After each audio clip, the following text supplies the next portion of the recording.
Assalamualaikum warahmatullahi wabarakatuh. Waalaikumsalam warahmatullahi wabarakatuh. Selamat siang ibu-ibu semuanya. Selamat siang. Nah, bagaimana kabarnya siang yang hangat ini? Panas, luar biasa. Biar tambah panas, Wow. kita berdiri aja ya, yang tidak tegang sekali. Kita berdiri dulu yuk. Ayo berdiri sebentar.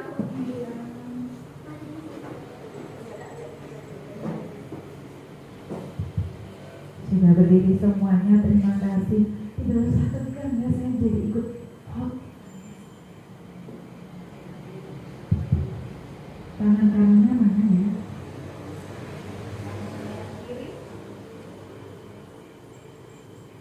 Nah, sudah tahu kanan kiri? Kalau misalnya saya ajak berenang, alhamdulillah. Tangannya ke kanan, digerak-gerakkan. Tangannya ke kiri, digerak-gerakkan. Tangannya ke depan, digerak-gerakkan. Tangannya disilang, jempol digoyang. Asik. Karena Saya itunya.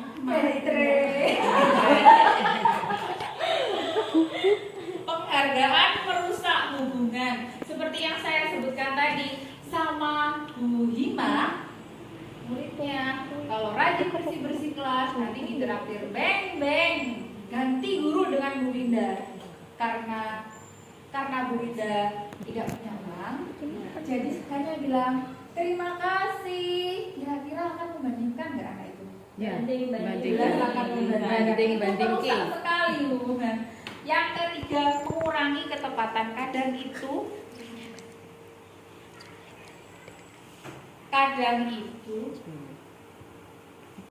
sekali lagi ya. Oke, ya. Lagi. 1, 2, 3. Tangannya ke kanan, digerak-gerakkan. Tangannya ke kiri, digerak-gerakkan. Tangannya ke depan, digerak-gerakkan. Tangannya disilang, jempol digoyang. Nah, terima kasih ya ibu-ibu semuanya. Boleh duduk kembali. Sudah semakin hangat. Sekali ya. Tidak usah ke pantai, kita sudah hot di sini. Nah, pada kesempatan siang hari ini, saya mau mengucapkan banyak sekali terima kasih ya kepada ibu-ibu semuanya yang sudah bersedia membantu saya dalam acara diseminasi aksi nyata saya modul 1.4 tentang budaya positif pada pelatihan saya di Guru Penggerak Angkatan 9 Kota Kediri. Pada kesempatan hari ini saya akan menyampaikan tentang bagaimana sih budaya positif itu bisa diciptakan di sekolah. Sebelumnya saya mau bertanya tentang pendapat ibu-ibu semuanya.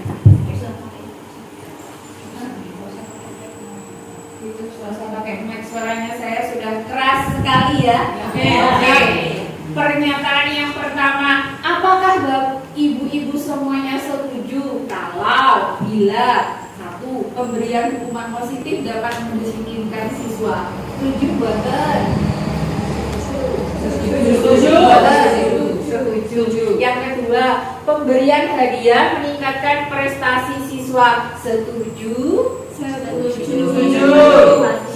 Meningkatkan motivasi. Yang ketiga, guru harus mampu memberikan solusi atas semua masalah yang dihadapi siswa. Setuju? Setuju. Yang keempat, guru berperan sebagai teman. Setuju? Setuju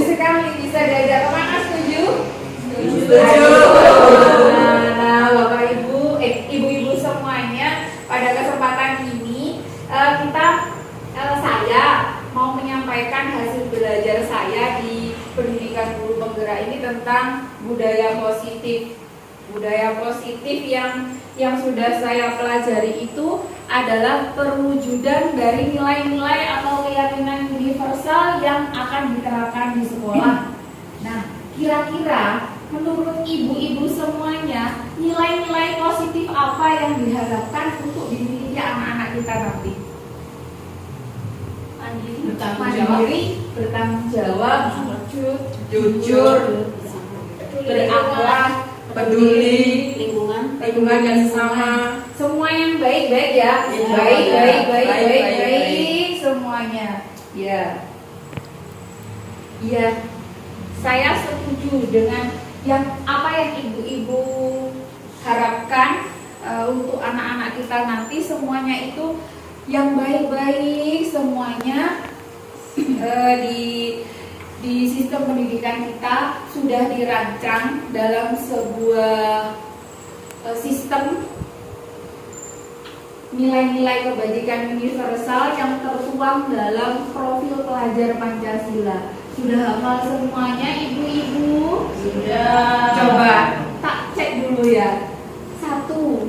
Beriman dan bertakwa pada Tuhan yang Esa dan berakhlak mulia, berkebinekaan global, gotong royong mandiri, kreatif dan bernalar kritis.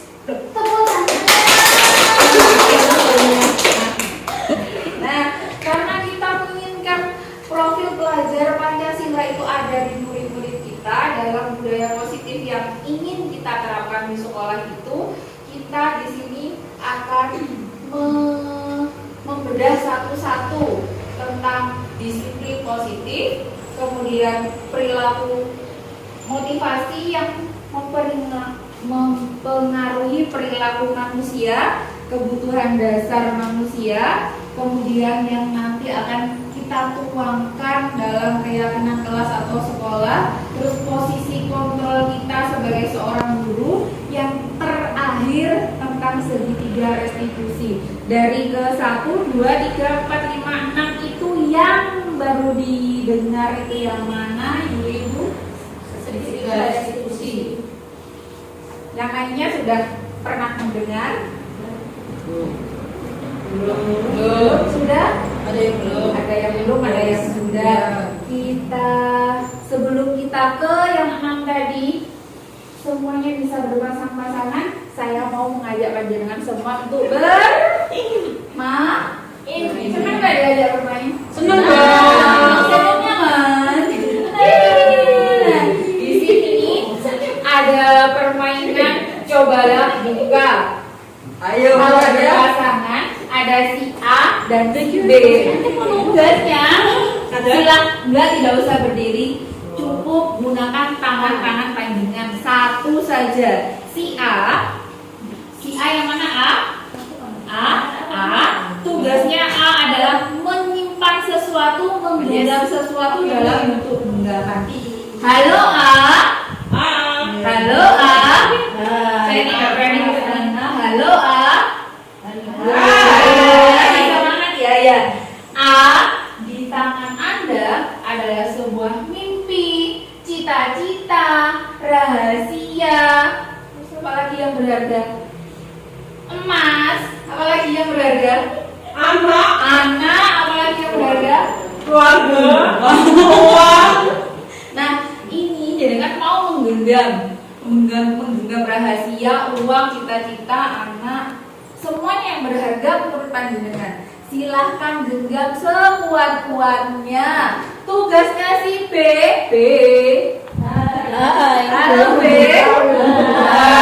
Sudah siapkah untuk menggoda si A? Siap. Sudah siapkah menggoda si A? Siap. B. Godalah si A dengan segala cara. Anda bisa membujuk. Tolong dong buka. Anda bisa kulit tidak. Terakhir itu, sebelum dibujuk tidak bisa memelas. Buka dong. Tidak bisa di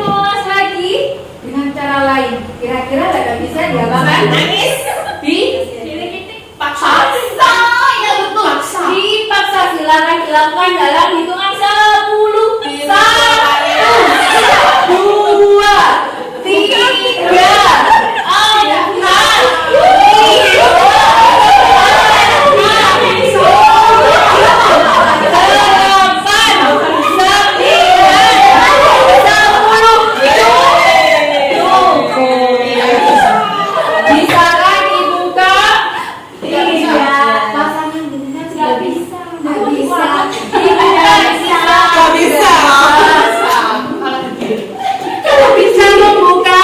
Tidak berhasil. Tidak berhasil. Bisakah dibuka? Tidak bisa. Bagaimana mencegah? Semuanya tidak bisa. Tidak bisa buka. Tidak ada yang harus buka. Ataukah harus jadi pasangan saya? Oke. Kita coba. Kapan-kapan kita coba ya. Nah, dari siapa sih yang memegang kontrol atas tangan jenengan tadi? Si A. Ya, diri sendiri. Diri sendiri. Ya. Kalau pada anak-anak siapa yang memegang kontrol? Gurunya. Siswanya. Diri siswa. Orang tuanya. Iya. Siswa sendiri. Berarti kontrolnya ada di pribadi masing-masing. Bisakah guru? Kamu nggak boleh seperti itu. Bisa nggak? Bisa. Bisa. Mbok yo aja ngono, bisa nggak? Bisa. Bisa. Nah, di sini saya mau meluruskan kembali. Sebelumnya sudah lurus ya. Sudah. Saya meluruskan tentang teori kontrol yang saya pelajari di pendidikan guru penggerak itu dari Dr. William Glasser tentang ilusi teori kontrol. Ilusi guru mengontrol murid. Gurunya bisa mengontrol murid. Ibu guru bisa mengontrol muridnya. Bisa ya, nggak hebat sekali. Ilusi bahwa kritik dan pembuat rasa bersalah mampu menguatkan karakter. Bisakah guru menguatkan karakter murid? Bisa. Semakin hebat ya, semakin lama semakin hebat. Ilusi bahwa orang dewasa berhak memaksa. Aku wis tuwek, kamu cilik, kamu harus manut boleh tidak? Bisa. Oh bisa. Ilusi bahwa penguatan positif, efektif dan bermanfaat. Iya. Ya. Mari kita luruskan ya. Sebenarnya ibu-ibu, teori kontrol tadi harus segera digeser. Kayak namanya stimulus respon. Di stimulus respon itu realita kebutuhannya sama. Apakah setiap anak punya kebutuhan yang sama? Tidak sebenarnya. Yang kedua, semua orang melihat hal yang sama? Tidak. Kita mencoba mengubah orang agar memiliki pandangan yang sama dengan kita. Jariku memiliki wes apik. Bisa. Bisa tidak? Iya. Tidak bisa. Orang lain bisa mengontrol saya? Tidak bisa. Kalau di teori kontrol itu hanya Anda yang bisa mengontrol diri Anda sendiri. Ini berhubungan dengan genggaman tadi. Mau dikritik, mau dibujuk, mau dikasih uang sekoper. Kalau yang punya genggaman itu tidak mau membuka, apakah akan dibuka? Tidak akan. Kalau saya mungkin tak buka saja. Kalau uangnya Satu koper. Iya. Bacaan berapa dulu untuk kopernya? 100 juga gak apa-apa, tak hitung duit. Oke. Akhirnya kalau dirayu, dibujuk, disogok tidak bisa, akan timbullah yang namanya dipaksaan. Yang sebenarnya menanamkan budaya positif itu yang baik itu kan kolaborasi dan konsensus, menciptakan pilihan-pilihan baru. Kamu pilihnya gimana? Kan seperti itu enaknya. Jadi yang menjalankan itu perempuan terus kayak yang kita lihat di video di TikTok, disuruh sekolah 5 hari karena bukan dari dalam hatinya sendiri. Akhirnya muncullah banyak meme Ya, itu ya. model berpikir menang kalah seperti tadi, aku lebih tua, kamu lebih muda, kamu harus manut sama yang tua. Itu sebenarnya tidak ada model, tidak ada hukumnya. Tapi kalau seperti kesopanan tidak. Tapi kalau dari hati satu-satu sebenarnya ya. Kalau kamu gini enak, saya juga enak. Atau kamu enak, saya tidak enak, pilih yang mana? Enak-enak apa enak tidak? Enak-enak, ya pilih yang ini. Nah, selanjutnya ibu-ibu, apa itu disiplin positif? Kalau mengacu pada disiplin positif yang ada di pikirannya ibu-ibu, disiplin positif itu ngapain ibu? Disiplin positif itu pada dasarnya disiplin yang ditumbuhkan dari kesadaran anak. Terus ada yang lain. Kalau dari kesadaran anak berarti kita tidak bisa memaksa dong Bu. Iya, nggak bisa. Positifnya di situ. Itu. Iya. Nah, yang lain setuju tidak kalau disiplin itu dari diri anak sendiri, bukan kita yang memaksa, bukan guru yang memaksa? Setuju boten? Ya. Kedua dari Tapi perlu dilatih atau belum? Perlu dilatih. Iya, adanya kesepakatan. Adanya kesepakatan ya. Di sini saya menerjemahkan hasil belajar saya, cara penerapan disiplin yang bertujuan untuk menumbuhkan kesadaran serta memberdayakan anak untuk melakukan sesuatu tanpa sogokan, tanpa ancaman, tanpa hukuman. Kalau saya kadang Hukuman. Nah, sebenarnya ibu-ibu, segala sesuatu yang dilakukan anak-anak itu ada motivasinya. Kadang orang dewasa seperti kita juga ada motivasinya kan? Ya. Yang pertama, menghindari ketidaknyamanan atau hukuman. Aku tidak mau dihukum, jadi tak lakoni, Mbak. Yang kedua, mendapat imbalan atau penghargaan. Saya tidak mau telat cekok, nanti merah terus bendanya dipotong. Tidak mau kan? Nggak mau. Tidak mau. Yang ketiga, levelnya level suhu, sabarnya yang tidak Setipis tisu. terukur, tidak setipis tisu. Sudah mau menghargai dirinya sendiri dan menjadi orang yang mereka inginkan. Jadi aku maunya seperti ini, maunya yang baik, tanpa embel-embel sogokan, tanpa embel-embel ancaman, tanpa embel-embel hukuman. Mau boten kalau anak-anak bisa melakukan disiplin dengan seperti itu? Mau sekali. Nah, 5 kebutuhan dasar manusia tadi. Yang pertama, bertahan hidup. Bertahan hidup itu kira-kira bagaimana?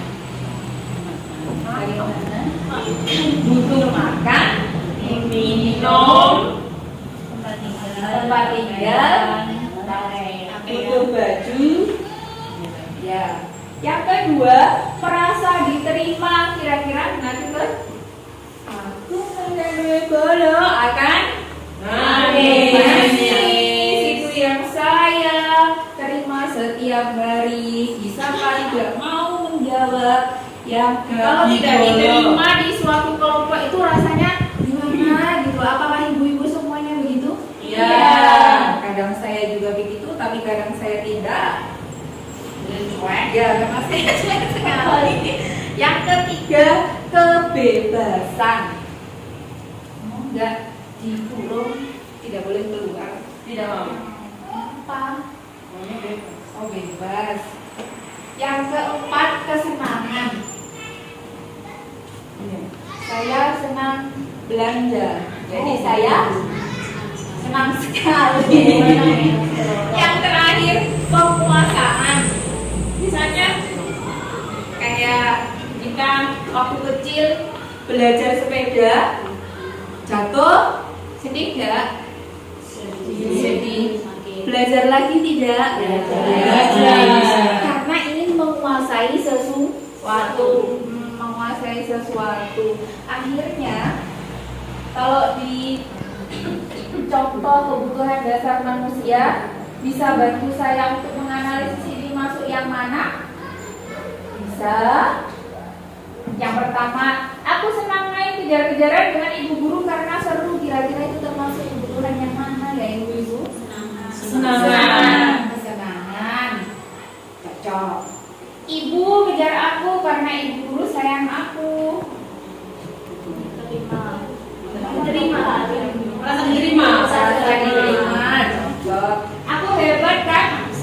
membuat ibu guru mengejarku? Penguasaan.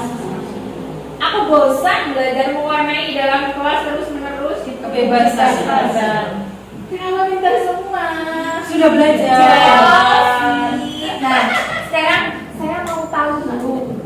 Kalau katanya kurikulum merdeka dan mau tes, apa itu hubungan? Konsekuensi yang diterima jika melanggar kesepakatan. Konsekuensi yang diterima jika melanggar kesepakatan. Terus konsekuensi itu apa ya? Konsekuensi itu adalah hal yang imbalan. Akibatnya. Kalau restitusi, mari kita lihat. Saya dapatnya di LMS itu seperti ini kecil ya. Banget saya bacakan. Tidak belas. Oh baik, kalau tidak belas tidak bisa di zoom ini Bu. Saya rampungkan saja kalau begitu ya. Saya menyampaikan di LMS. Perbedaan dari hukuman, konsekuensi, dan restitusi. Kalau hukuman itu tidak terencana. Misalnya ada anak yang melempar temannya dengan gelas es tirdum. Terus bu guru, ngapain bu guru? Kamu ambil, terus berdiri di luar. Namanya bersifat satu arah. Yang membuat hukuman siapa ibu-ibu? Bu gurunya. Bisa berupa fisik, bisa berupa psikis. Bisa di Cewek. bisa dimarahi, Dengan bersuara. Nah, seperti itu. Yang kedua, konsekuensi bersifat terencana dan sudah disepakati. Yang melanggar kesepakatan kita, konsekuensinya adalah Dapat hukuman. mendapat hukum. Terakhir temannya. Berikan permen. Akhirnya dilakukan tidak Bu? Tidak. Dilakukan karena itu konsekuensi yang sudah mereka iyai. Oke. Ya oke. Tapi kira-kira dari lumpur hatinya yang paling dalam, paling gini, aduh, itu tidak ya? Ya. Konsekuensi biasanya dibuat sepihak oleh guru, yang menentukan biasanya gurunya. Apakah begitu? Ya. Iya. Kalau restitusi, proses menciptakan kondisi bagi murid untuk memperbaiki kesalahan mereka sehingga mereka bisa kembali pada kelompok mereka dengan karakter yang lebih kuat. Kalau restitusi itu disidangkan, ditarik dulu. Kamu melakukan ini kenapa? Terus kalau sudah seperti ini, kamu untuk menebusnya itu mau bagaimana? Minta maafnya dengan cara apa? Iya, panjang ya? Ya. Panjang. Oke. Selanjutnya, mari kita bedakan dulu mana yang hukuman, mana yang konsekuensi. Mencatat 100 kali di buku kalimat saya tidak akan terlambat lagi karena terlambatnya sekolah. Lari mengelilingi lapangan basket 2 kali karena terlambat hadir di sekolah. Membersihkan coretan yang dibuat di meja tulis. Konsekuensi. Keren, murid diminta untuk push up 15 kali karena tidak menggunakan masker ke sekolah. Menggantikan kertas tugas teman yang telah dicoret-coret. Konsekuensi. Berjemur di lapangan basket pukul 12 siang karena mengobrol dengan teman. Pusing. Minta telanjang kaki sepanjang hari karena tidak menggunakan sepatu warna hitam sesuai peraturan sekolah. Konsekuensi. Ayo, dapat dari mana ini? Berdiri di depan kelas sambil mengangkat kaki satu karena tidak bisa menjawab pertanyaan. Membersihkan tumpahan air di meja tulis karena tersenggol. Nah, kalau tadi kita balik lagi, penguatan positif bisa membuat siswa menjadi termotivasi ikut disiplin. Sebenarnya itu hanya ilusi ibu-ibu, katanya teori. Ya, ilusinya itu gini, kalau diberi penghargaan itu dihukum secara pelan-pelan, pengaruhnya jangka pendek dan jangka panjang. Kalau jangka pendek oke, itu berhasil. Kalau jangka panjangnya apa iya selama 6 tahun sekolah di SD itu akan diberi hadiah terus. Kira-kira itu benar? Akhirnya kalau dikasih hadiah itu jadi perhitungan. Aku kalau berbuat ini nanti dapat ini. Kalau tidak berbuat ini tidak dapat. Karena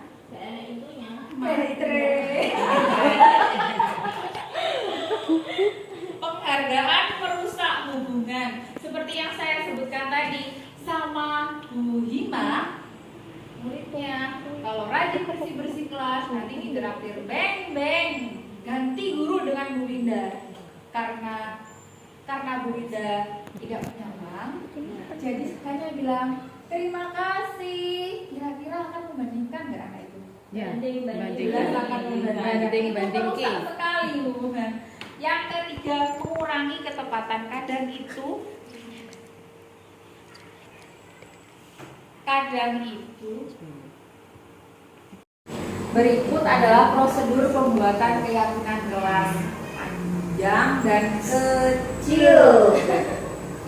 Saya bacakan. Yang pertama, mempersilahkan warga sekolah atau murid-murid di sekolah untuk mencurahkan pendapat. Kita tanya, pengennya pembelajaran yang seperti apa di dalam kelas ini?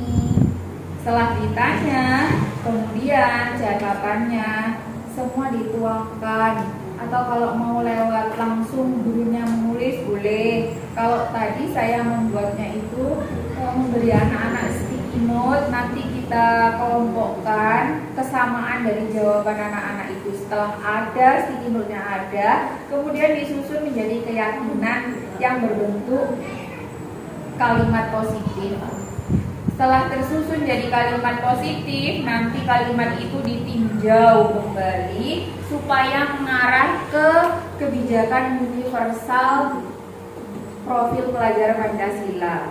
Setelah ditinjau dan sudah mengarah ke situ, kita pastikan kalau keyakinannya itu lebih dari 3 sampai 7. Terlalu sedikit itu tidak baik, terlalu banyak itu nanti mabuk, kenyang sekali. Yang berikutnya setelah sudah ada disusun itu antara 3 sampai 7, kemudian ditinjau lagi.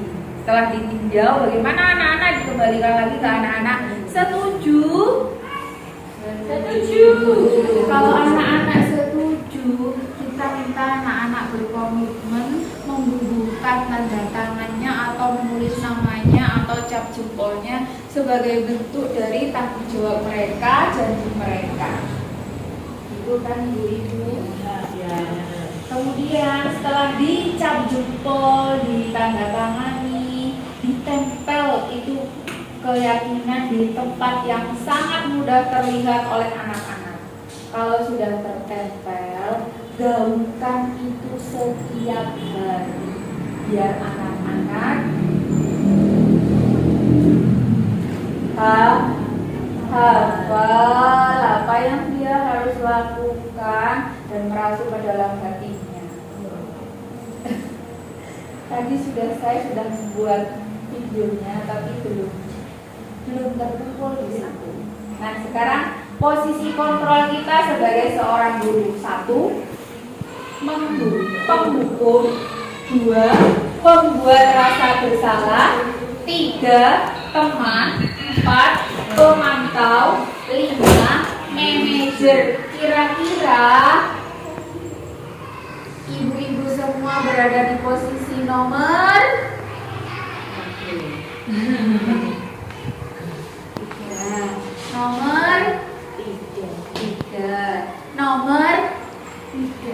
nomor 3. Boleh nggak sih murid itu terlalu dekat dengan gurunya kayak teman? Kalau terlalu ya. Kalau terlalu ya bisa. Teman sedikitnya, tapi ya. Nah, mari kita simak ya posisi kontrol yang saya dapat ini. Nanti kira-kira lebih enak yang mana?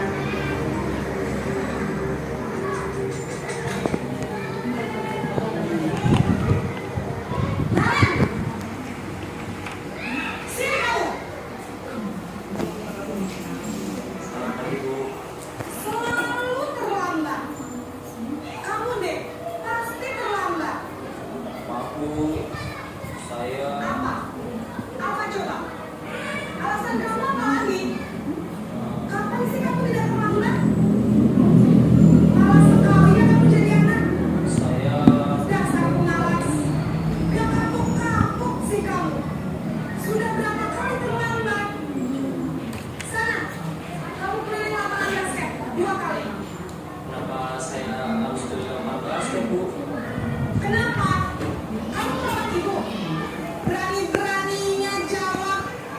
Sudah terlambat, masih berani jawab enggak?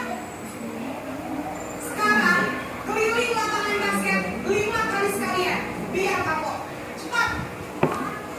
Pernah begitu? Tidak. Pernah begitu? Iya. Tidak pernah, dapat sekali. Pergi sana ke lapangan basket. Belum. Mana sih Bu?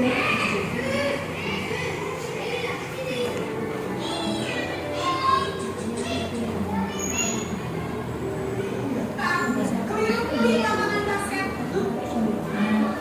Ini yang kedua.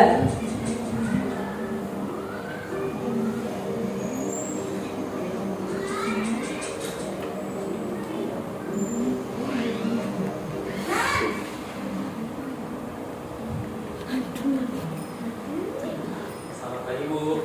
Naren. Kamu kenapa terlambat lagi, nak? Ya Tuhan, Naren. Kamu senang ya bikin ibu susah ya? Kalau kamu terlambat lagi, nanti ibu yang ditegur bapak kepala sekolah. Pernah begitu? Sampahnya mana? Benar? Tidak pernah? Nah, disangka ibu tidak bisa membina kamu. Oh tidak. Terus apa yang ibu absen? Ayo tulis saja. Kamu sudah sering terlambat loh. Ibu harus apa coba? Enggak rasa bersalah ini. Maaf sekali. Tidak pernah. Lain kali jangan bikin susah lagi ya, nak ya. Iya. Jangan kuat lagi kalau kamu gini terus. Bisa jantungan kalau ini. Buat rasa bersalah juga.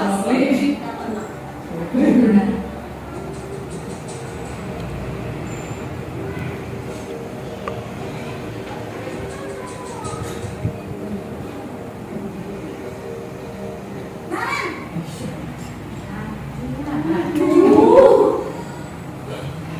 Selamat pagi Bu. wah, sudah jam berapa ini, nak? Terlambat lagi ya, sayang. Iya Bu, habis ibu saya lupa bangunkan saya Bu.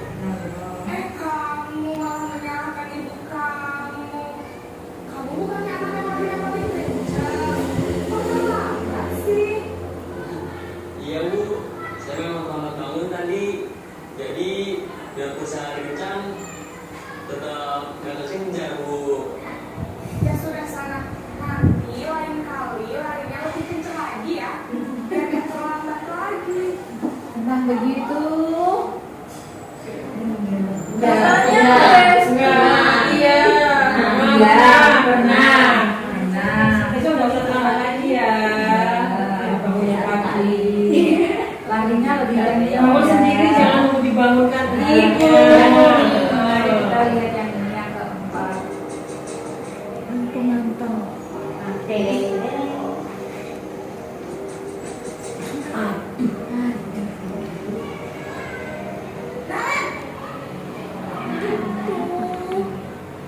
Naren, Selamat pagi Bu. Naren, apa pelakuan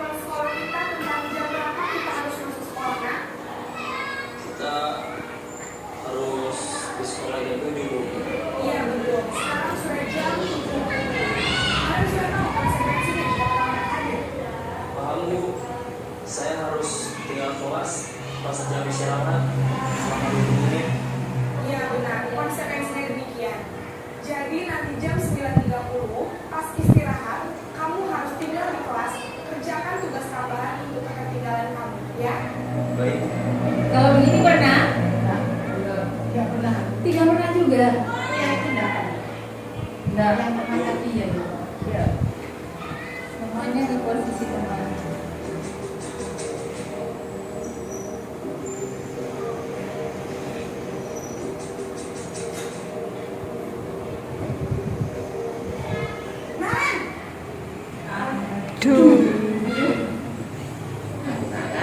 Naren, Ibu, selamat pagi Naren. aku, saya terlambat. Iya, sekolah masuknya jam 7, sekarang sudah jam 7.20. Jadi sekarang bagaimana ini Naren? Maaf Bu, saya lupa alarm saya semalam. Baiklah, menurut kamu, keyakinan sekolah yang mana yang kamu lihatkan? Menghargai diri sendiri dan orang lain mungkin ya Bu. Setuju. Jadi, apakah Naren meyakini prinsip saling menghormati tersebut? Iya Bu, saya meyakininya. Apakah Naren bersedia memperbaiki masalah keterlambatan ini? Bersedia Bu. Bagaimana kamu akan perbaiki masalah keterlambatan ini? Saya akan coba untuk tidak lupa menyetel alarm saya Bu. Baik, kalau Naren lupa menyetel alarm di rumah, ada orang yang kira-kira bisa bantu mengingatkan tidak? Ada Bu, kakak saya, Kak Emma. Ada lagi selain Kak Emma? Selain Kak Emma, ada ibu saya. Baik, jadi yang mengingatkan Naren adalah Kak Emma dan Ibu ya. Kira-kira akan mulai setel alarm kapan nih Naren?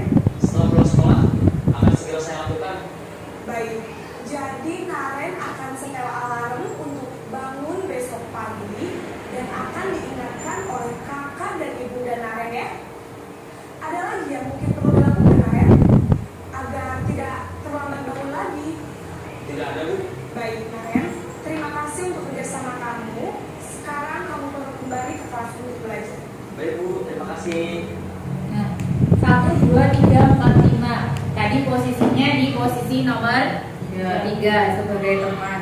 Setelah melihat video ini dari awal sampai akhir, berubahkah pilihan panjenengan semuanya? 5.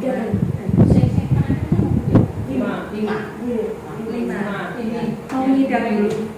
5. Ya. Idealnya itu memang ada di posisi nomor 5. Tapi kalau tadi biasanya sudah di nomor 3, terus langsung naik ke nomor 5, muridnya pasti shock, kaget betul. Ibu guru ini kenapa? Mimpi apa ya? Apa salah ya? Memang yang ideal itu ada di nomor 5, tapi itu bisa kita tingkatkan sedikit-sedikit. Oke, siap. Dari dampak posisi kontrol guru itu, yang pertama sudah jelas kan, menghukum itu nanti akan menyebabkan anak rendah diri, ya agak pede, terus sakit hatinya itu kadang ceket nggak ya? Ya, ceket biasanya sampai dewasa. Aku tahu dijewek ibu itu karena tidak hafal perkalian. Sampai punya anak itu akan diingat biasanya begitu. Betul Mbak Ted? Iya. Terus pembuat rasa bersalah, dampaknya nanti siswa itu, aduh saya sudah salah, jadi tidak berani melakukan apa-apa lagi. Kreativitasnya jadi mati. Kalau sebagai teman, baik memang, cuma nanti akan bergantung. Masa iya kita mau menemani murid itu dari kelas 1 ditemani terus sampai kelas 6 ditututi? Mungkin buatan Bapak Ibu. Tidak kan? Nanti akan tergantung. Aku bestinya sama pupus 0, kalau nggak pupus 0 nggak besti. Itu sudah bahaya.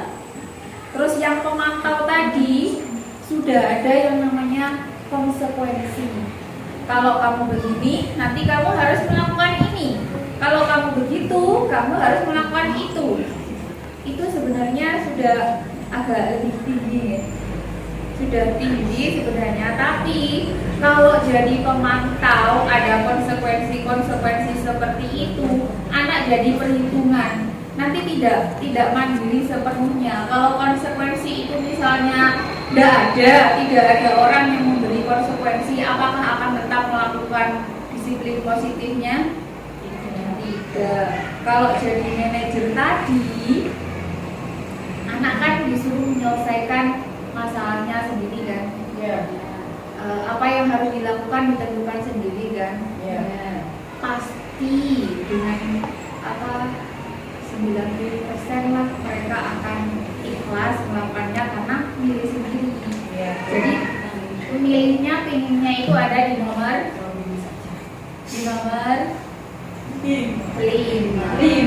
Semoga nanti kita ada di nomor 5 ya, karena kita itu mau menyimpan memori-memori yang indah dengan anak-anak. Kalau kita sendiri ditanya dunia yang berkualitas seperti apa yang akan kita simpan di dalam hati sampai nanti tua, membekas di diri sampai jadi karakter. Kalau ketemu guru itu, aku sayang sekali. Iya. Siapa orang-orang paling penting dalam hidup Anda? Ibu. Nilai kebajikan apa yang paling penting dalam hidup Anda? Di antara profil-profil tadi, yang mana? Iya, yang beriman bertakwa. Yang mana? Semua.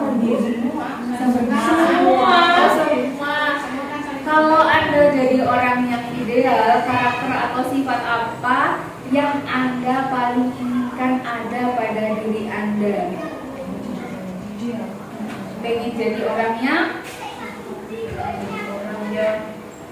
masuk surga mungkin. Kalau misalnya waktu dibalik lagi, cita-citanya pengen jadi apa? Yang sekarang Tetap jadi gugur. berarti sudah menemukan kebahagiaan yang hakiki. Berarti sudah mencapai titik puncak hidup Anda. Belum. Katanya jadi guru, mau jadi apa lagi kalau belum? Masuk surga. Pengen masuk surga. Yang paling bermakna di hidup Anda.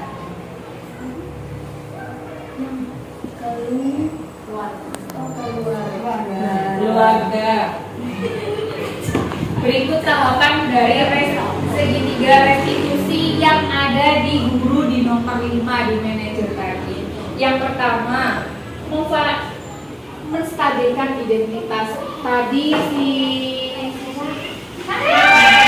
dimarahi nggak sama yang nomor 5? Nggak. Dinormalkan. Oh, kamu bangunnya telat.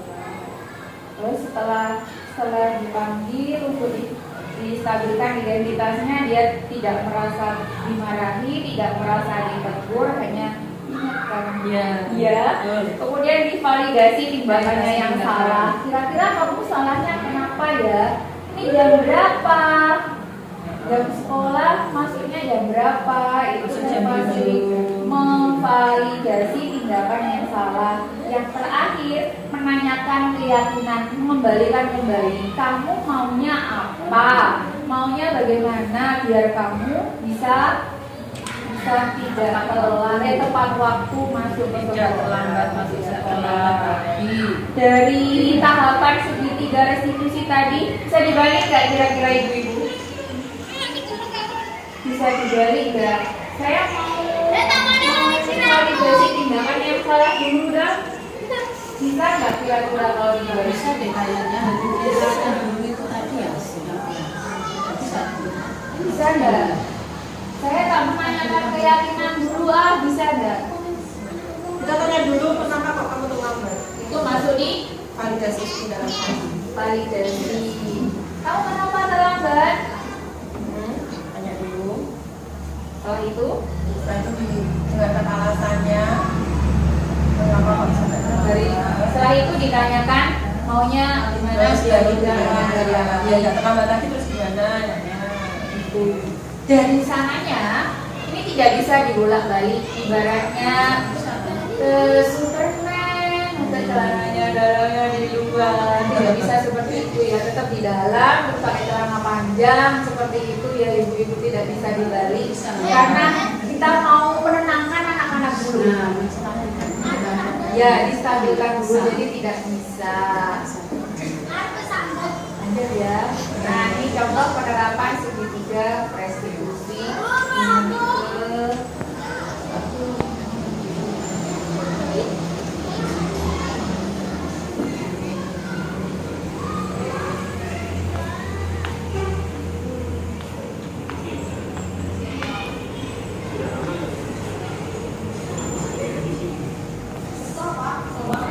Masa aku dikatain waktu kenapa?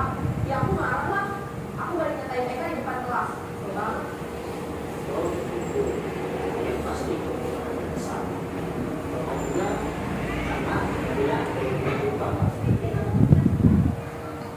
Kemudian ada siapa? yang tadi bapaknya, oh kamu kesel, bapak juga kesel kalau dituduh seperti itu. Kira-kira itu tanggapannya? Ya, misalkan kita Kamu melakukan Ya saya kan cuma tanya mereka. Oh bang, saya menasihkan dia bukan orang lain. oh begitu. Pasti kamu Iyalah, bisa aja. Nah, kamu pasti begitu adalah alasannya. Itu ada validasi tindakan yang salah. Ya saya bela diri lah. Masa saya dituduh fitnah? ya wajar.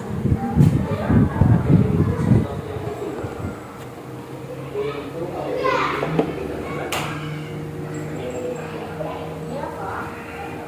Mungkin ini saya masih bersalah dan hanya dibentak saja. Dan terus pada pak. Ya pasti ya. Tapi kamu memilih untuk tetap bertahan di sana. Kamu memilih untuk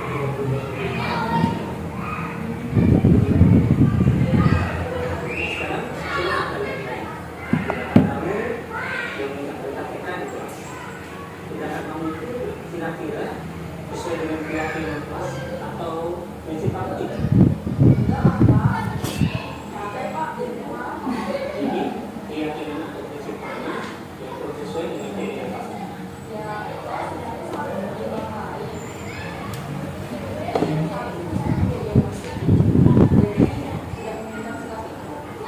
Kamu meyakini tidak? Ada yang itu mungkin betul. Yakin lah pak. Iya, setuju. Ya saya bisa berlatih.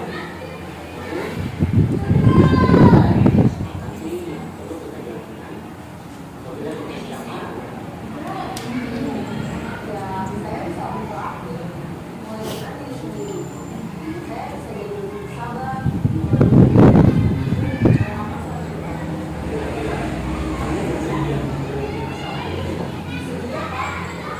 Nah, sudah bersedia kan? Ibu-ibu, tadi misalkan bapaknya ini kembali langsung menanyakan keyakinan. Saat dia datang meledak-ledak langsung, kira-kira keyakinan apa yang sudah kamu langgar? Dia akan kalem seperti itu atau semakin meledak? Semakin meledak, semakin emosi. Ya. Jadi tidak bisa dibolak-balik ya. Siap. Ya. Sekarang saya minta bantuan. Bisa membantu? Insya Allah. Yuk bisa baca bersama. Kita kecil. matematika sebagai kelas 8 sakit. Saya bacakan ya. Guru matematika dan wali kelas 8 Ibu Santi sakit sehingga tidak masuk dan mengajar. Akhirnya dicarikan guru pengganti, Ibu Eni namanya. Ibu Eni baru 2 tahun menjadi guru SMP. Beberapa murid perempuan, Vivi dan Natali, mengetahui hal ini dan mulai menggunakan kesempatan dan bersikap seenaknya, tertawa dan tidak mengindahkan kehadiran Ibu Eni. Ibu Eni mencoba menyapa Vivi dan Natali dengan ramah, sambil mengingatkan mereka untuk tetap fokus pada pengerjaan tugas. Ayolah, tugasnya dikerjakan. Nanti ibu ditegur bapak kepala sekolah kalau kalian tidak mengerjakan tugas. Tolong bantu ibu ya. Namun Vivi dan Natali malah jadi tertawa. Ah ibu, santai saja bu. Mereka tetap tidak mengerjakan tugas dan malah mengobrol. Keesokan harinya, Ibu Santi memanggil Vivi dan Natali serta menanyakan tentang laporan Ibu Eni. Ibu Santi menanyakan apakah mereka bersedia melakukan memperbaiki permasalahan yang ada. Vivi dan Natali sempat ragu-ragu dan membela diri. Namun pada akhirnya mengatakan akan meminta maaf. Ibu Santi menanggapi bahwa tindakan itu boleh saja dilakukan untuk menggantikan rasa tidak hormat. Maaf. Ini meminta maaf tapi menanyakan kembali apa yang mereka bisa lakukan untuk menggantikan rasa tidak hormat Ibu Santi. Baik Vivi maupun Natali mengakui bahwa perilaku mereka tidak sesuai dengan keyakinan kelas. Ibu Santi selanjutnya kembali apa yang akan mereka lakukan untuk memperbaiki masalah. Apakah ada gagasan? Setelah berpikir sejenak, Natali dan Vivi mengusulkan bagaimana kalau mereka mengadakan sebuah diskusi kelompok dengan teman-teman sekelasnya. Tema yang mereka pilih adalah penerapan keyakinan kelas, terutama tentang sikap saling menghormati dan bagaimana penerapannya di kehidupan sehari-hari di sekolah. Usulan kedua adalah mengirim email kepada Ibu Eni tentang gagasan mereka tersebut. Mereka pun memberitahu Ibu Eni bahwa mereka telah memberitahu kepala sekolah Pak Hasan bila lain waktu ada ketiadaan guru maka mereka akan mengusulkan Ibu Eni sebagai guru pengganti. Kira-kira posisi kontrol Ibu Eni berada di nomor berapa ibu-ibu?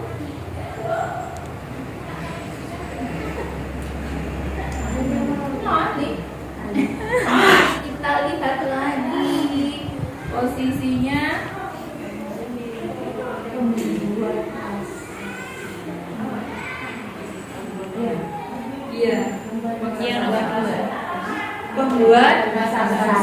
pembuat rasa bersalah ditunjukkan oleh Kepala sekolah tadi loh. nanti kepala sekolah. Apakah sesudah itu kan wali kelasnya Ibu Santi? Apakah setelah itu Ibu Santi melakukan restitusi?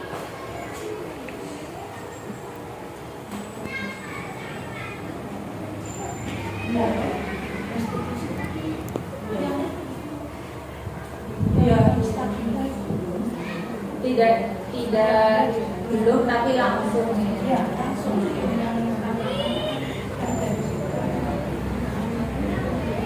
Iya. Tidak distabilkan dulu, langsung divalidasi kesalahannya. Biasanya kalau tidak distabilkan dulu itu anak akan merasa takut, ketahuan gitu kan. Nah, biar anak-anak itu kalau sudah rasa takut, yang ada pada mereka itu adalah nanti kalau misalkan diberi pilihan-pilihan di telinga, di hati, di perbuatannya akan merasa itu adalah apa? Karena tidak ditenangkan dulu jadi kasus 2. Saya sebenarnya mau mengajak sampai kasus 3, tapi sebenarnya sudah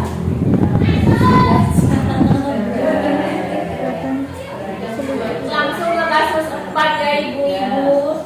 Dino berpikir Anto dan Dino sedang bermain bersama di lapangan basket dan tiba-tiba terlibat dalam sebuah pertengkaran adu mulut. Dino pun menjadi emosi dan mengadakan kontak fisik, menarik kemeja Anto dengan kasar sampai 3 kancingnya terlepas. Pada saat itu guru piket langsung melarai mereka dan membawa mereka ke ruang kepala sekolah. Pernah gak ibu mengalami seperti ini? Ibu Suti sebagai kepala sekolah berupaya menenangkan keduanya, terutama Dino. Dino, sepertinya kamu saat ini sedang marah sekali. Mendengar itu, Dino pun mengalir bercerita tentang kekesalan hatinya. Ibu Suti pun melanjutkan bahwa membuat kesalahan adalah hal yang manusiawi dan bahwa mempertahankan diri adalah hal yang paling penting. Ini sudah masuk restitusi belum ibu-ibu? Masuk. Yang Menstabilkan. identitas pinternya, namun meminta Dino memikirkan cara lain yang mungkin lebih efektif karena saat ini Dino berada di ruang kepala sekolah. Ini masih menstabilkan identitasnya, ditenangkan dulu. biar kancing yang sudah lepas itu digegap dulu. Ibu Suti melanjutkan bertanya tentang keyakinan sekolah yang disepakati, serta apakah Dino bersedia memperbaiki kesalahan yang telah dilakukan terhadap Anto. Dino pun akhirnya perlahan mengangguk. Kemudian Ibu Suti balik bertanya kepada Anto, hal apa yang bisa dilakukan Dino untuk memperbaiki masalah? Anto menjawab, saya perlu kancing saya diperbaiki, Bu. Ibu saya akan sangat marah kalau melihat kancing baju saya sampai copot 3 kancing begini. Kira-kira kalau putra putrinya dengan begitu kan marah nggak? Oh iya. Ibu Suti pun kembali bertanya ke Dino, apakah yang akan dia lakukan untuk menggantikan 3 kancing Anto yang terlepas?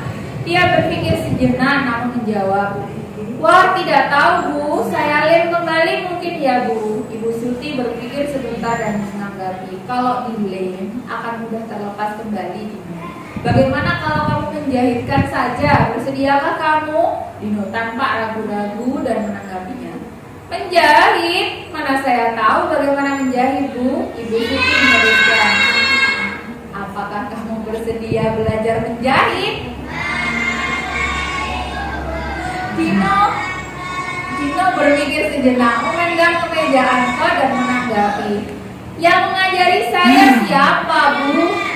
Dengan cepat Ibu Suti menjawab, Pak Irfan, guru tata busana. Dino kembali diam sejenak memandang kemeja Anto yang tanpa kancing.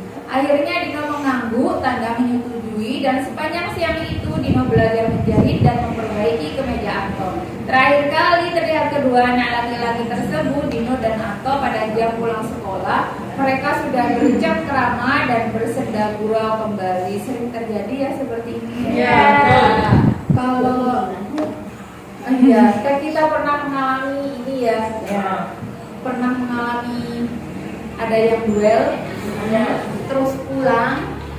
Itu bahaya sekali. Anaknya sudah berpelukan, ibunya tembak-tembakan, akan awet seperti itu. Jadi bagaimana kita bisa menyelesaikan masalah anak-anak? Cukup di sekolah saja dulu. Kalau memang kita sudah angkat tangan, kita panggil orang tuanya, diselesaikan di sekolah tetap. Biar nanti kalau sudah pulang waktunya belanja di bak suci sudah tidak tembak-tembakan.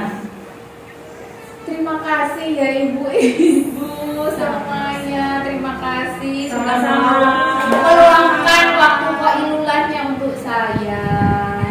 Assalamualaikum warahmatullahi wabarakatuh. Waalaikumsalam warahmatullahi wabarakatuh.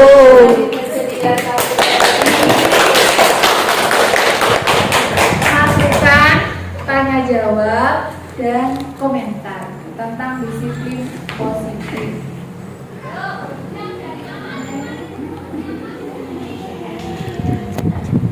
Satu saja. Disiplin positif, masukan tentang disiplin positif tadi yang sudah saya paparkan, kira-kira setuju tidak kalau kita harus merestitusi terlebih dahulu, harus bertindak sebagai manajer? Setuju tidak? Setuju. Ya. Sekali setuju. Sekarang posisi kita itu ada di posisi nomor berapa, ibu-ibu? 5? Apa 1? Saya pilih 5. Berusaha menjadi yang nomor 5. Dari 1 ke 5 itu nanti shock loh muridnya. Tadi kan 3. Tadi nilai ketiga. Terus akhirnya inisiatif untuk pindah ke 5. Berusaha menjadinya yang ibu-ibu ke-5. nanti muridnya kaget. Iya. Keempat dulu, diadakan konsekuensi dulu, naik lagi jadi 5. Nah, dari disiplin positif, budaya positif, setuju tidak kalau karakter anak itu bisa dibentuk di sekolah oleh gurunya? Iya. Bisa. Setuju. Keluarga juga. Setuju. Bagaimana kalau anak dari rumah itu sudah Positif. kalau setuju? Iya, dibawa ke sekolah. Bisakah kita memperbaiki itu? Bisa. Sulit. Sulit. Bisa tapi sulit. Prosesnya lebih panjang. Berarti butuh keluarga. Ya. Karena anak-anak itu yang sudah datang ke sini sudah bukan lagi selembar kertas putih. Itu sudah ada tulisan secara genetik dari bapak ibunya. Ibunya bagaimana, bapaknya bagaimana. Itu secara alami akan turun nggak sih? Turun. Tugas kita sebagai guru coba disorot meluruskan ide kampus yang sudah bulan jadi Garis lurus. kesimpulannya pada siang hari ini ternyata peran kita itu hanya ke anak-anak hanya apa kira-kira. Kalau anak itu sudah bawa sifat yang dari rumah, dari ayah, dari ibunya, dari lingkungannya, terus peran kita sebagai guru adalah mempengaruhi, ya, memotivasi, menuntun. Ya, kalau anak itu sudah dari rumah seperti itu, kita tuntun pelan-pelan meskipun sulit, terjal dalam begitu. Akhirnya, pada akhirnya kita hanya bisa mendoakan supaya nanti anak-anak itu menjadi anak yang soleh, Tidak terjerumus ke jalan yang lebih salah lagi. Amin. Amin. Sukses, selamat dunia akhiratnya. Amin. Sekian untuk siang hari ini. Terima kasih banyak-banyak sekali. Sama-sama. Boleh saya minta tiga apa ya? Iya, komentator untuk direkam setelah mendapatkan diseminasi tentang budaya positif. Nanti ibu mau bagaimana? Dari 4P, perasaannya bagaimana, pengalamannya bagaimana, nanti perbuatan yang akan dilakukan bagaimana, perbuatan yang dicita-citakan nanti bagaimana. 3 orang saja. Wassalamualaikum warahmatullahi wabarakatuh. Waalaikumsalam warahmatullahi wabarakatuh. Diseminasi perasaan saya alhamdulillah jadi terbuka tentang bagaimana membuat disiplin positif pada anak-anak. Jadi selain jadi mungkin dalam beberapa hal jadi teman, akhirnya bisa berubah jadi pelan-pelan akan berusaha jadi manajer. Terima kasih. Sukses ya. Assalamualaikum warahmatullahi wabarakatuh.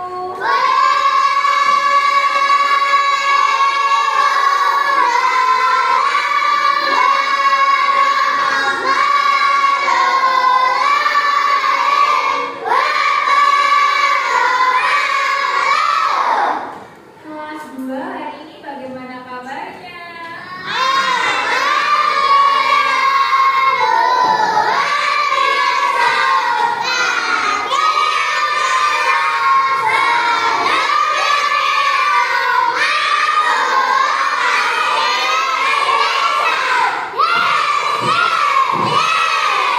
Semangat sekali ya hari ini. Sudah kenyang? Hari ini Bunda mau mengajak kelas 2 semuanya untuk membuat yang namanya keyakinan kelas. Kita mau buat apa? Ada yang sudah tahu keyakinan kelas itu apa? Tidak.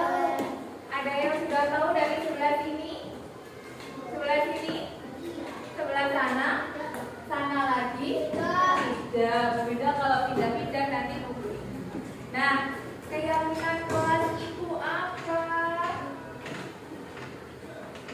Keyakinan kelas itu adalah sesuatu yang diyakini bersama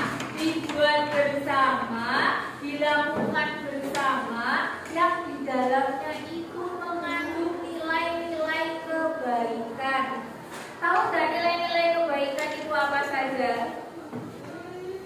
Sesuatu yang baik itu apa? Sepertinya contohnya rukun, menolong teman.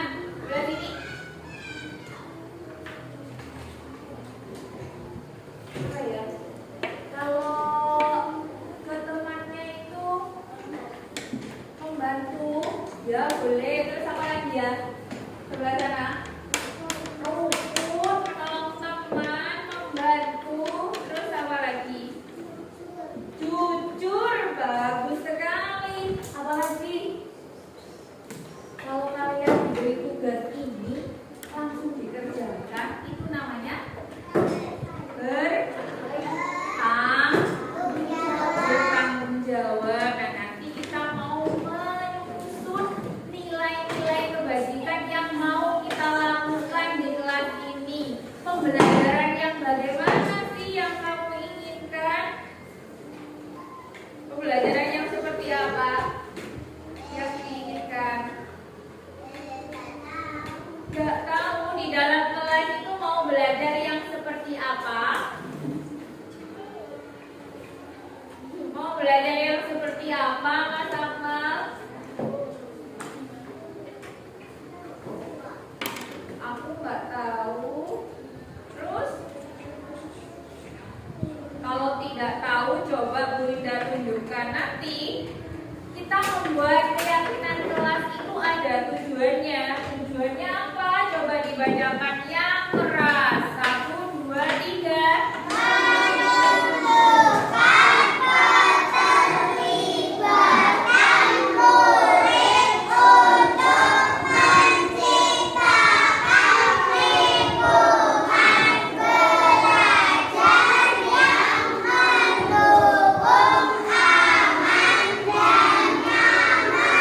Kalau di dalam kelas itu ada yang suka mukul, kamu merasa nyaman tidak? Kalau di dalam kelas itu waktu belajar ada yang bertengkar, kamu nyaman tidak? Ada yang mengganggumu, nyaman tidak? Nah, kita mau buat kesepakatan-kesepakatan yang nanti bisa jadi keyakinan yang akan kalian lakukan secara sadar tanpa dipaksa oleh Bu Winda. Nanti kalian akan merasa begini, oh kalau aku seperti ini aku salah. Jadi tidak perlu ditegur, tidak perlu diteriak. Ya, berarti kalian nanti akan sadar sendiri. Selanjutnya, sebelum kita membuat keyakinan kelas, Bu Winda mau tanya, semuanya bisa melihat gambar yang ada di depan? Gambar yang ini? Gambar yang ini? Ini kira-kira sedang apa? Belajar. Ini gurunya ngapain? Muridnya ngapain? Kira-kira kalau Bu Winda membacakan buku, terus kalian mendengarkan, itu baik apa tidak? Gambar selanjutnya, ini kira-kira ngapain ya? Angkat tangan. Kalau kita sedang belajar begini, kalau kalian mau ngomong, mengangkat tangan dulu seperti ini, apakah baik? Baik. Kalau yang ini sedang apa ya?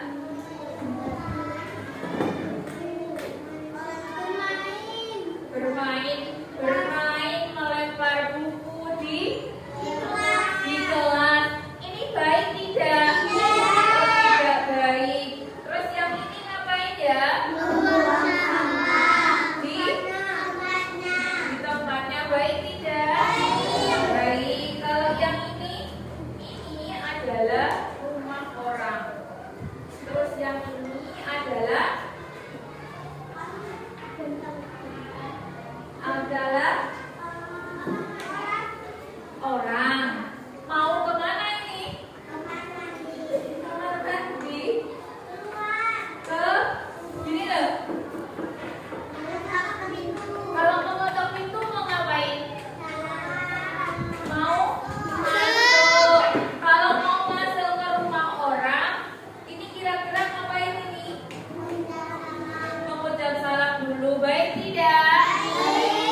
yang baik,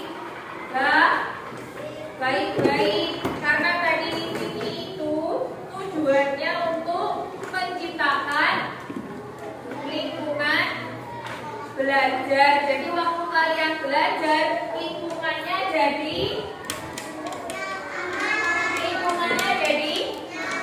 nah, sekarang Winda kasih kertas kecil seperti ini, kalian tulis kira-kira apa yang harus kamu lakukan agar lingkungan belajarmu jadi aman, nyaman.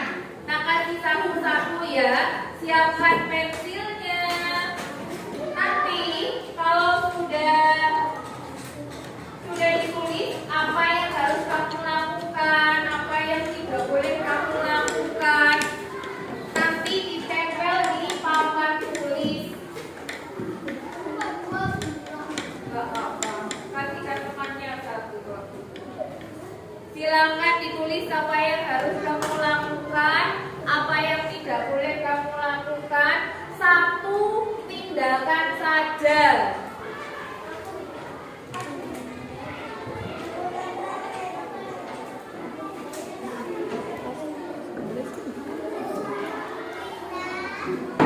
Ya, maksudnya apa? Bentar.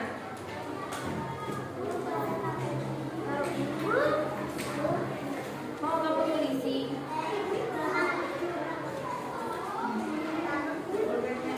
Pensilnya mana? Biasanya aku selesai.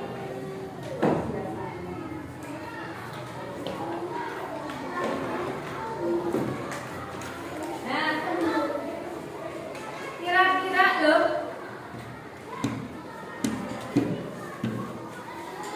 kira-kira sudah tahu belum apa yang mau ditulis? Belum. Nah, yang harus kalian tulis adalah sikap yang harus kalian lakukan selama di dalam kelas, selama di pembelajaran. Contohnya, kalau misalnya di kelas kalian boleh nggak melakukan hal-hal yang seperti ini? Yang boleh yang mana, yang tidak boleh yang mana. Satu kegiatan saja, silakan ditulis. Misalnya ini ngapain? Ya, silakan ditulis. Boleh.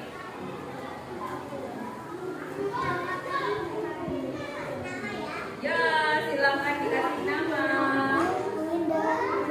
Saya mau beli pensil.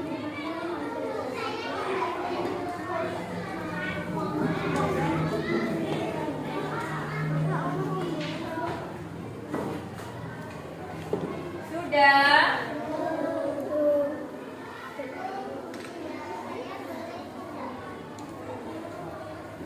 Silakan diisi, nanti ditempel di papan tulis. Cuma satu saja, sembarang. Misalnya boleh makan nggak kalau waktu pembelajaran?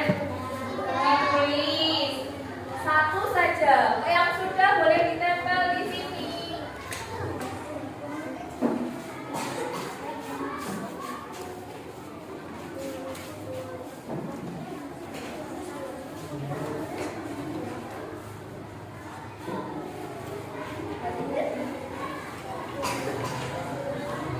Yuk, yang sudah yuk, cepat yuk.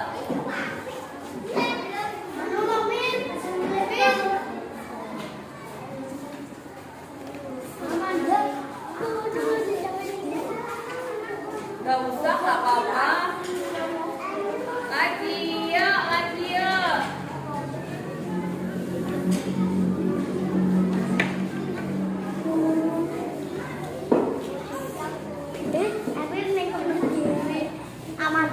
Ya, silakan ditempel ya.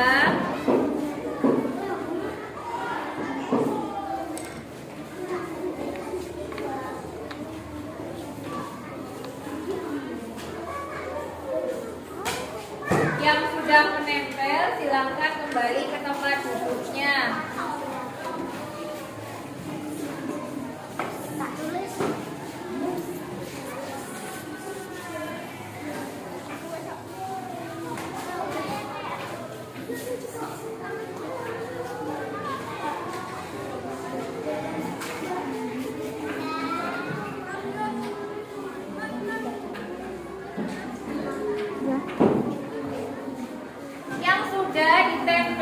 Silahkan langsung kembali ke tempat duduknya. Nanti kita akan lihat cara membuat keyakinan kelas. Kita mau membaca bersama. Sudah? Ayo Mas Deva segera ditempel.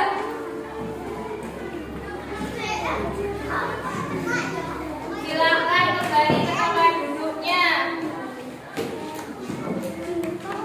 Silahkan kembali ke tempat duduknya. Kembali ke tempat duduk. Nah, ini adalah langkah-langkah dalam pembuatan keyakinan kelas. Yang pertama, kelihatan tidak? Tidak bantu membaca ya. Mempersilahkan warga sekolah atau murid-murid di sekolah atau di kelas untuk bercurah pendapat tentang peraturan yang perlu disepakati di kelas. Sudahkah kalian menulis aturan yang ingin kalian lakukan? Sudah. Kemudian mencatat semua masukan dari warga sekolah di papan tulis. Karena tidak usah dicatat di papan tulis, ini mudah. Dan punya catatannya dari kalian sendiri lewat ini.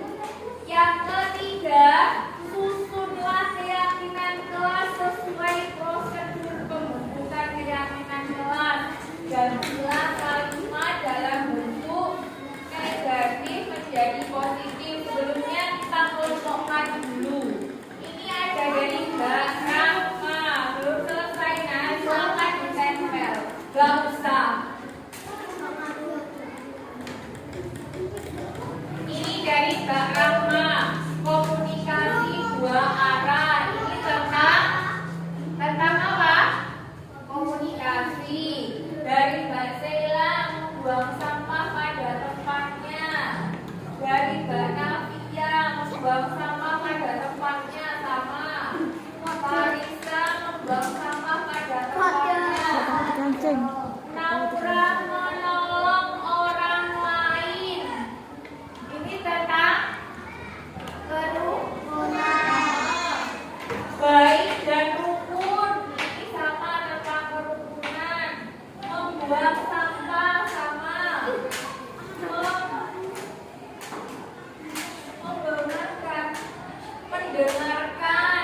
Mendengarkan siapa ya kira-kira?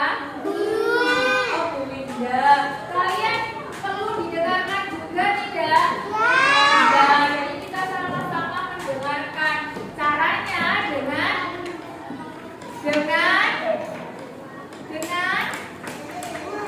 komunikasi. Komunikasinya dua arah. Tidak boleh bertengkar. Ini sama tidak sama dengan rukun? Sama. Komunikasi dua arah juga sama. Tidak boleh melepas sepatu wajah baru.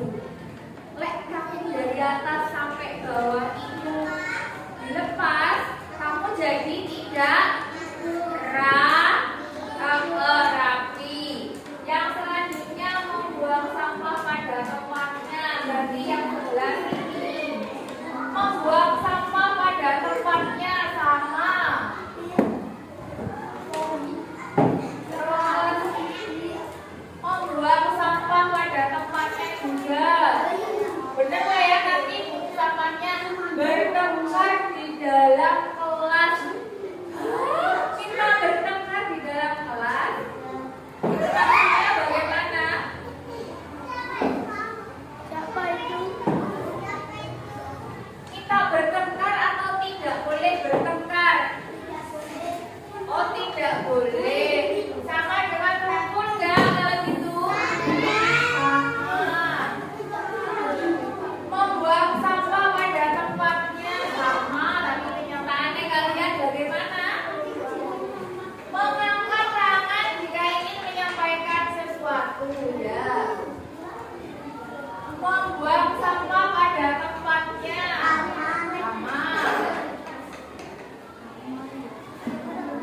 Selama di dalam kelas tidak boleh bertengkar. Ini masuk ke rukun yang ada di sini.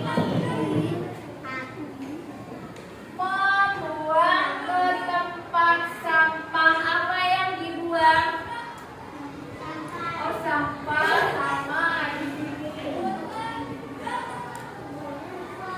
Membuang sampah pada tempatnya sama, intinya semuanya ingin kelasnya bersih. Membuang sampah pada tempatnya juga. Mengangkat tangan. Oh, tangan, empat tangan. Di sini. Membuang sampah pada tempatnya. Wah, banyak sekali. Membuang sampah pada tempatnya. Nah, mari kita lihat yang pertama tentang komunikasi. Di sini kalimatnya sudah positif, sudah nggak ada kata tidaknya. Komunikasi dua arah. Apakah semuanya bisa melakukan ini? Bisa. Komunikasi dua arah itu seperti apa ya? Ada yang mendengarkan, ada yang terus yang mendengarkan harus bagaimana?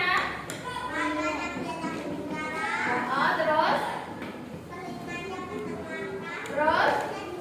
Oke.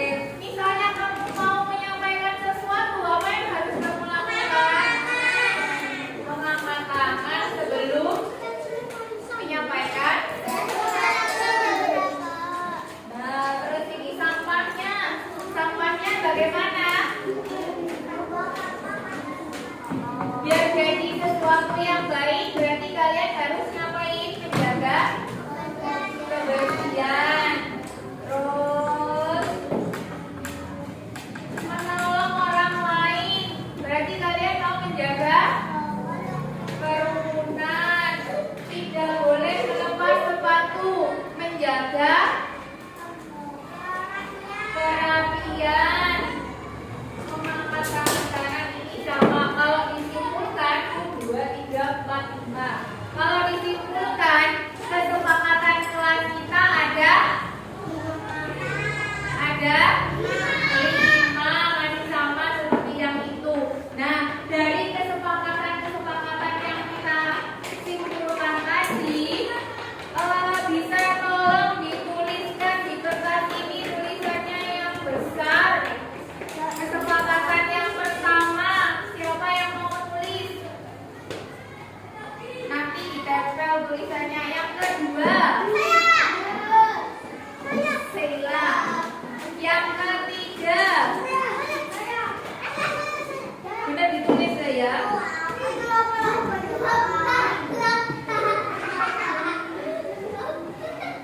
Ini yang ketiga.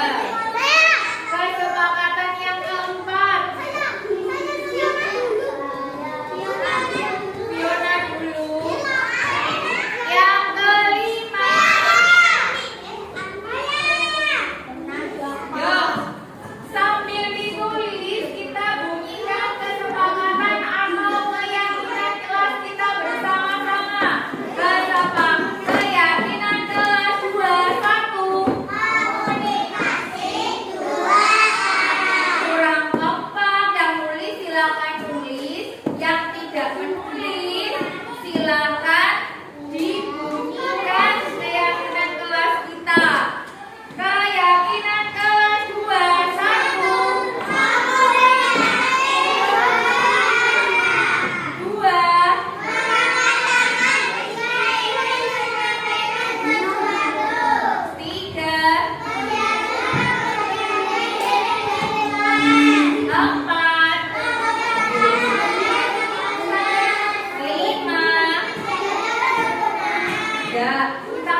Sini Mbak.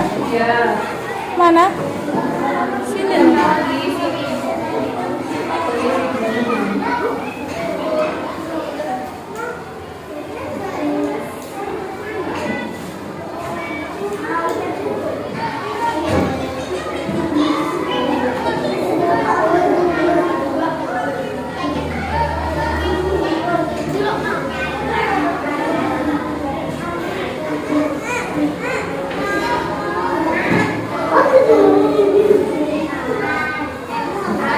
Ditempel di sini. Yang kedua.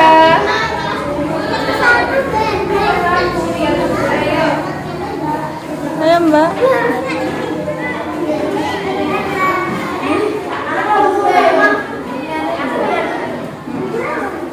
Tiga.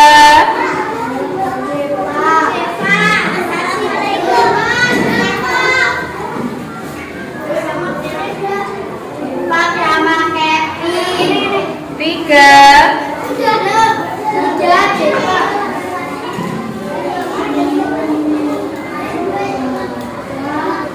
Sudah Mbak?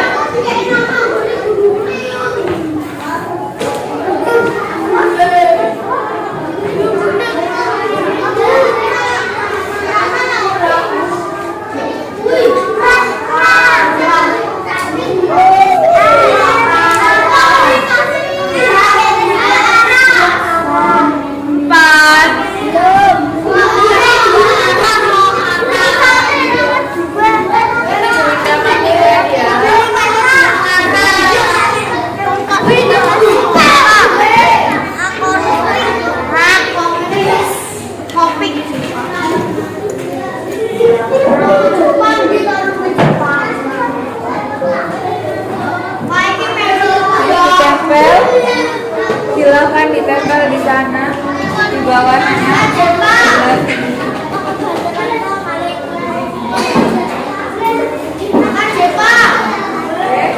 Yang terakhir, Mas Kevin sudah.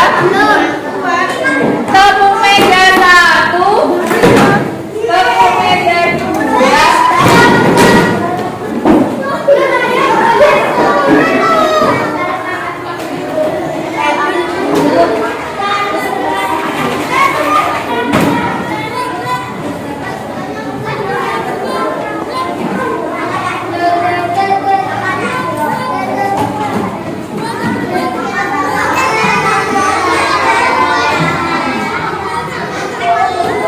Nah, terima kasih kedua semuanya. Tepung meja 1. Kesepakatan kelasnya sudah jadi keyakinan kelas yang akan kalian lakukan sendiri tanpa dipaksa. Kayak ini boleh sendiri enggak? Karena sudah tidak dipaksa, tulis sendiri. Coba gantian hubungkan nama kalian di sini pertanda kalau ini adalah komitmen kalian. Mulai dari Mbak Kaila. Bawa Tulis pen. namanya di sini ya. Bawa pulpen. Bawa. Ya terserah kamu.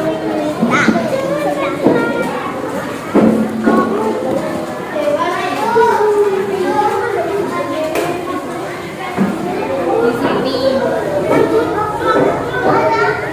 Mbak Nikita.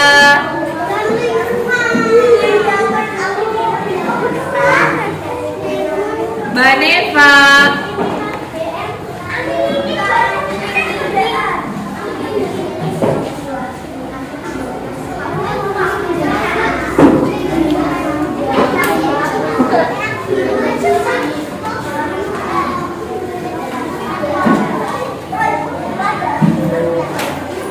Sudah. Kalau sudah menulis semuanya, ini kita tempel ya. Tempel di mana biar kelihatan? Di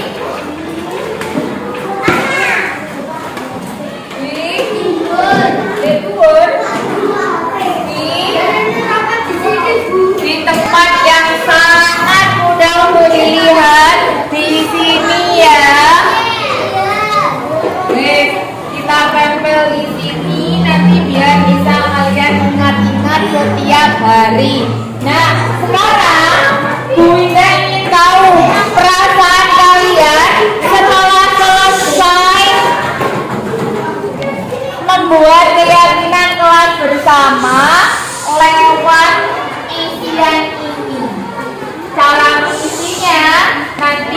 Bunda bacakan.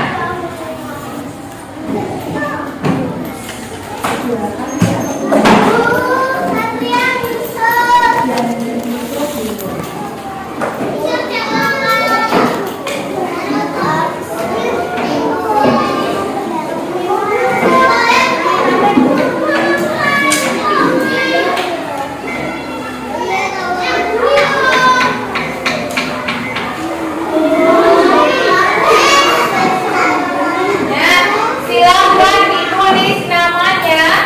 Namanya silakan ditulis. Nama ditulis. Yang mana?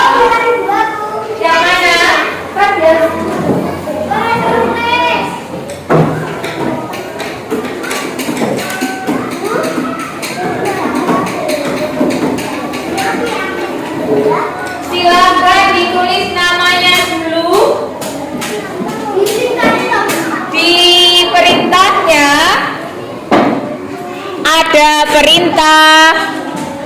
ada perintah ngapain? Lingkari jawabanmu. Yang pertama, bagaimana perasaanmu saat membuat keyakinan kelas? Silahkan dilingkari.